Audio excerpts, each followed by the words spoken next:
हरे कृष्णा, दंडोत प्रणाम आप सभी श्रद्धालु भक्तों को। कथा विष्णु पुराण की है। हिरण्यकश्यप ने भक्तराज प्रहलाद को मारने की पूरी प्रयत्न कर ली, फिर भी प्रहलाद महाराज को कुछ नहीं हुआ।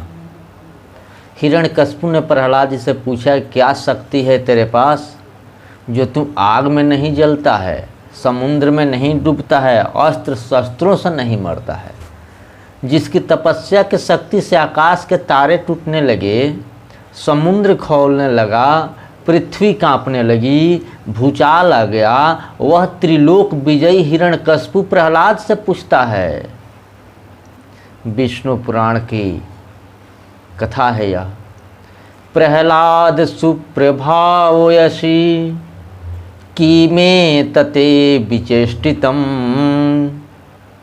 एतन्मन्त्रादि जनितमुताहो सहजम त्व। प्रहलाद, तेरे अंदर जो प्रभाव है वह बड़ा सुदृढ़ प्रभाव है। क्या तूने जप किया है? क्या तूने कोई तप किया है? मैंने तो 36,000 वर्ष एक पाँव के अंगूठे पर खड़े होकर आकाश के तरफ मुख करके मंत्र जप किया, किंतु तूने क्या किया? मुझसे अधिक शक्ति तुझ में मालूम पड़ती है। तूने कुछ तो जरूर किया है। किस मंत्र का जप किया है? क्या तप किया है? मेरे सामने ही तू पैदा हुआ और मेरे सामने ही पढ़ा लिखा, वहीं कहीं जंगल में भी नहीं गया। फिर क्या तुझ में कोई स्वाभाविक शक्ति है, कोई दैवी शक्ति है? प्रहलाद जी बोले, न मंत्राधिकृतं तात न च नैसर्गिको मम प्रभावेश सामान्यो यस्य यस्याच्युते हृदय। हे तात, मैंने कोई तपस्या नहीं की, कोई मंत्र नहीं जपा और नहीं मुझसे कोई स्वाभाविक शक्ति या प्रभाव है। यह तो एक सामान्य सा प्रभाव है। हर आदमी के अंदर ऐसा प्रभाव आ सकता है। उसके लिए किसी तपस्या करने की ज़रूरत नहीं है, कोई मंत्र जपने की ज़रूरत नहीं है। केवल अपने हृदय में भगवान का स्मरण करो और प्रभु को हृदय में लाओ, बस यही मंत्र है, यही शक्ति है।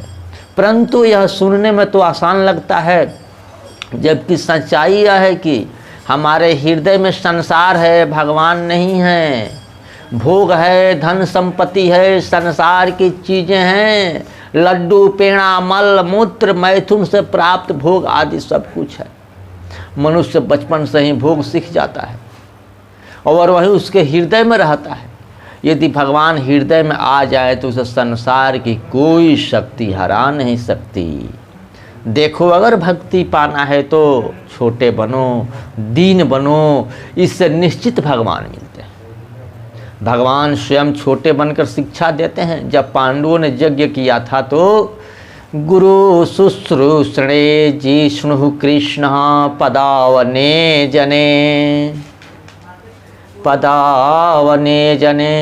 सबको सेवा मिली। गुरुजनों की सेवा अर्जुन को दी गई। स्वयं सबसे छोटी सेवा चरण धोने, जूठी पत्तल उठाने की भगवान ने ली। सूरदास जी ने लिखा है, राजसो यज्ञ युधिष्ठिर कीनो तामे जूठ उठाई। संसार का स्वामी जूठी पत्तलों को अपने सिर पर रखकर ले जा रहा है। ऐसा उदाहरण कहीं नहीं है दुनिया में। उसी को भक्त कहते हैं। जहाँ भी जाओ, 10 आदमी का काम कर रहे हैं तो जो बैठा बैठा देखता है वह भक्ति नहीं है, वह भक्त नहीं है। जो लोग पढ़ता है सेवा में वह भक्त है। यह भगवान श्री कृष्ण का आदर्श है। स्वयं सेवा किया उन्होंने, करके दिखाया। जो बैठा रहता है वह भक्त नहीं हो सकता। उसमें दीनता नहीं है, उसमें दास्ता नहीं है। खुद लग पड़ो। चैतन्य महाप्रभु ने गुड़नीचा मंदिर साफ किया था, सबसे ज़्यादा कूड़ा उन्होंने निकाला था।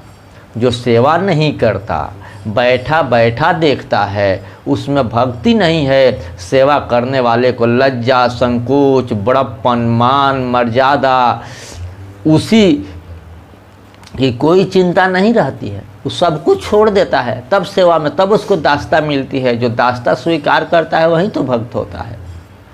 कूद पड़ना चाहिए मैदान में सेवा के लिए, उसी को भक्त कहते हैं। जो आदत जिसमें नहीं है उसमें भक्ति न है और न कभी आएगी। किसी के कहने से तब सेवा करने के लिए चले, वह भक्त नहीं है। वह स्वयं खड़ा हो जाता है सेवा करने के लिए, वो भक्त है, उसको भक्ति मिलेगी, भगवान उसी को मिलेंगे। इसलिए जहाँ भी रहो वहाँ सेवा करो। सिर्फ सेवा, प्रसादम सेवा हो, सफाई सेवा हो, जो भी सेवा हो, हर तरह का सेवा करो। सेवा करने से ही भक्ति मिलती है, और जब भक्ति मिलती है तभी भगवान मिलते हैं। हरे कृष्णा।